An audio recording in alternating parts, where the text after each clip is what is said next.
ये कहानी है कुलभूषण जाधव की किडनैपिंग के बदले की। दुनिया की खुफिया जंगों में सच्चाई से ज्यादा रहस्य छिपे होते हैं। यह एक पूर्व भारतीय नौसेना अधिकारी की कहानी है जिन्हें ईरान से अपहरण कर पाकिस्तान ले जाया गया, और भारत के बदले की जो रॉ के गुप्त एजेंट्स द्वारा अंजाम दी गई। मार्च 2016, Chabahar, Iran. Kulbhushan Jadhav, retired Indian navy officer, अपना कार्गो बिजनेस चला रहे थे। वे महाराष्ट्र से थे और अक्सर फोन पर परिवार से मराठी में बात करते थे। पाकिस्तान की आईएसआई उनकी कॉल्स टैप कर रही थी। आईएसआई ने उन्हें जासूस समझा और फैसला किया कि आतंकवादियों की मदद से अपहरण कर लिया जाए, क्योंकि वो ईरान में थे।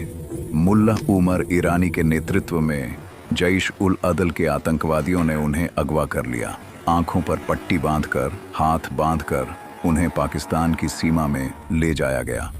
पाकिस्तान ने उन्हें जासूस बताकर गिरफ्तार कर लिया और दावा किया कि जाधव बलूचिस्तान से पकड़ा गया है। भारत ने इसे अपहरण बताया, लेकिन पाकिस्तान ने झूठी कहानी गढ़ी।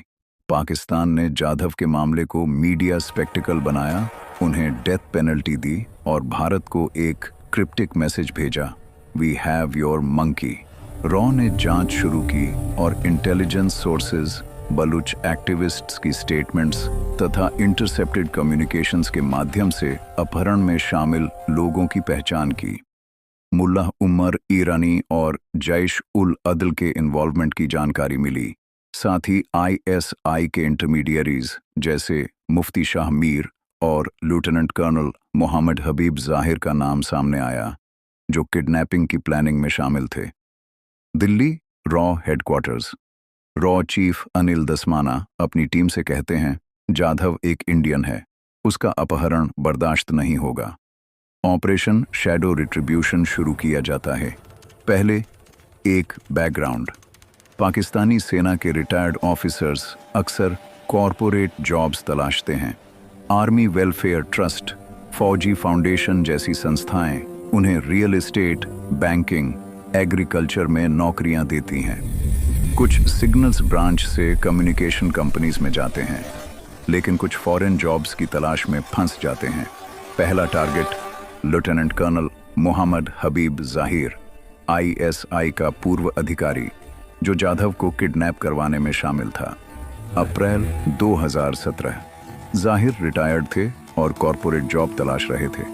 उन्होंने UK based company strategic solutions की जॉब पोस्टिंग देखी।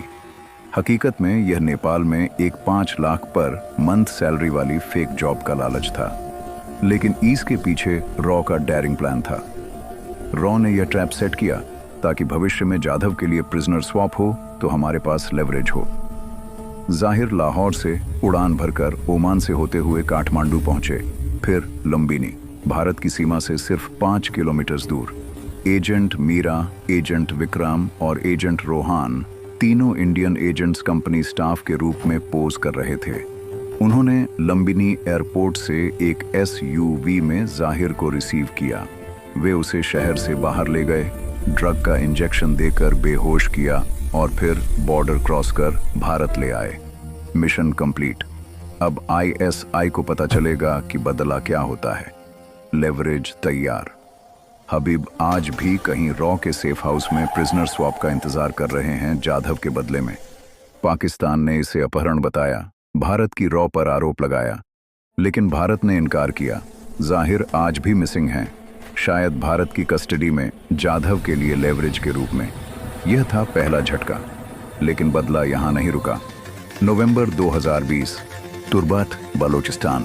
मुल्ला उमर ईरानी जाधव के अपहरण का मेन अक्यूज्ड एनकाउंटर में मारा गया। कुछ रिपोर्ट्स कहती हैं कि रॉ ने ईरान के साथ मिलकर उसे एलिमिनेट किया। एक और नाम लिस्ट से कट गया। मार्च 2025, बलूचिस्तान में फिर एक मौत। मुफ्ती Shah Mir, religious scholar, ISI से जुड़ा, जाधव के ट्रांसफर में शामिल। अननोन गनमैन ने उसे मार दिया। कोई क्लेम नहीं, लेकिन इंडिकेशन भारत की ओर।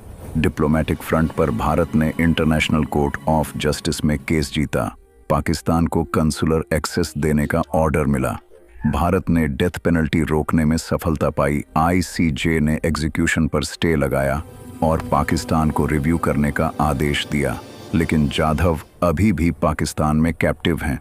भारत के एफर्ट्स जारी हैं, बैक चैनल डिप्लोमेसी से रिलीज की कोशिश, लेकिन बदले की आग ठंडी नहीं हुई। ऑपरेशन शैडो रिट्रीब्यूशन जारी रहेगा जब तक जाधव घर नहीं लौटते।